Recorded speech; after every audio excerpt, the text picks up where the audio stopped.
finishing up that dandelion tea that I had started. So we had picked dandelions out of the yard. They were not sprayed. I made sure everything was really careful, you know, that my neighbors hadn't sprayed. There was no spray on them. I picked the dandelions and brought them in the house. There's another little video for that, but I washed them to make sure that there was no bugs on them. And then I picked off the greens and put them in a jar and filled it with hot water and let them seep, and it made like a tea. And then this is what it looks like after I strained it off. So this is dandelion tea, and I'm going to make honey, or I'm going to use honey, but I'm going to make jelly. I'm going to take 3 1/4 cups and I'm going to put it in my jar, or my measuring cup. So I'm going to do that. And then I'm not using sugar in this, I'm using honey, which I get in these great big buckets. So I think they're like 11 pounds of honey at a time. And then I use the Pomona's. This is a pectin that I'm going to use because you can make it with lower sugar than normal pectin. So I'm going to use this pectin to make it. And then in my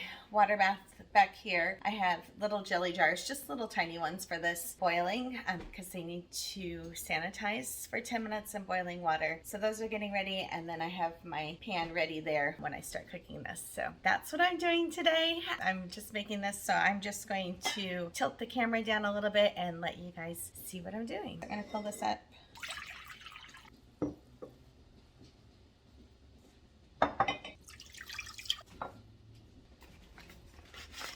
The pectins comes with a calcium and then also the pectin. So we're going to mix the calcium part up first. So we're going to make calcium water, which is 1/4 cup of lemon juice, and then the calcium packet.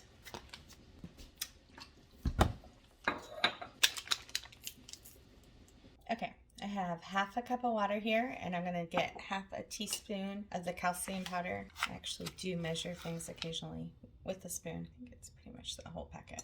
Yeah, the whole packet. So I'm gonna put that in there. You know, that's probably the last time I ever measure that.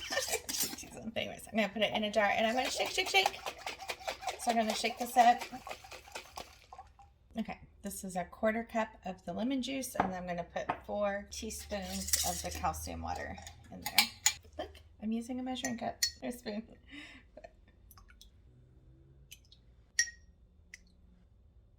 I could have poured that into like a little shot glass or something too, and it would have worked. And then I'm going to stir this up and make sure it's mixed all the way. And I'm using the recipe from the From Scratch Farmhouse.com. So we'll link that. But the From Scratch Farmhouse.com, and it's dandelion jelly recipe. So she is one of the other fellow bloggers in my blog group, which is kind of fun. So anyways, okay. So I'm going to stir this, and then I'm going to go add this to the pot here in a second. But before I do that, I just wanted to show you while I'm right here. This is the honey. This is blackberry honey that we get locally. If I can open it. There we go. It's like the first use of it. There we go. This is blackberry honey, and this is like 11 pounds. Yeah, 11.67 pounds in this bucket. And then I'm going to use it today, but then I'm going to put it in 1/2 gallon jars, and it'll go on the shelf. Honey doesn't expire, so this lasts like forever. Anyways, and we use it because we don't use as much raw sugar. Okay, I'm going to add, I actually have a measuring spoon again. I'm actually going to measure 4 teaspoons of the pectin into a little bit of the dandelion tea. That wasn't the whole package this time. I'm glad I did measure it. I'm going to put the lid on there and shake. And I have this warming up over here. So I'm shaking this and stirring this.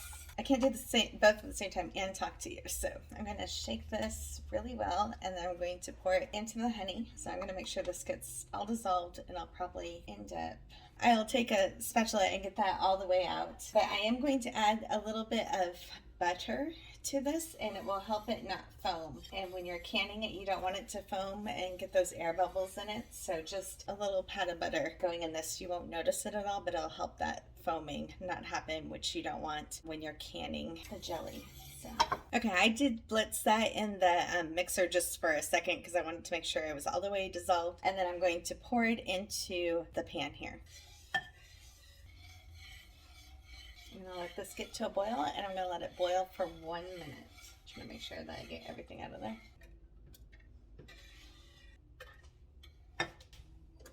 I'm going to put medium heat for 1 minute. Let it boil, and then I'm going to fill up the jars to go in the water bath canner. Okay, that just boiled for 1 minute. I'm going to take my sterilized jars out of the canner. So these are just little jelly jars like this. Do like 4 of them. I have a measuring cup. This burner's hot. I'm trying to remember that.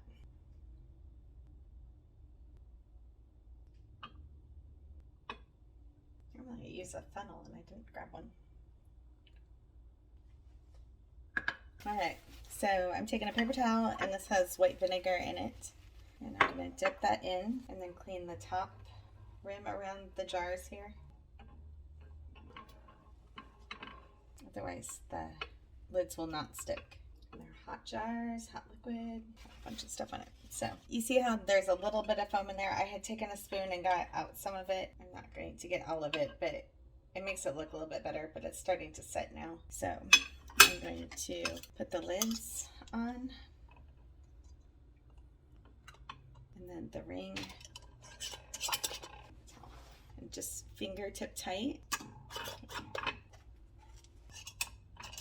After I can these, they'll sit here on the counter for until tomorrow, and then tomorrow we'll remove the rings and I'll write on them and wipe the jars down. But you don't want to store them with the rings on because they can make a false seal.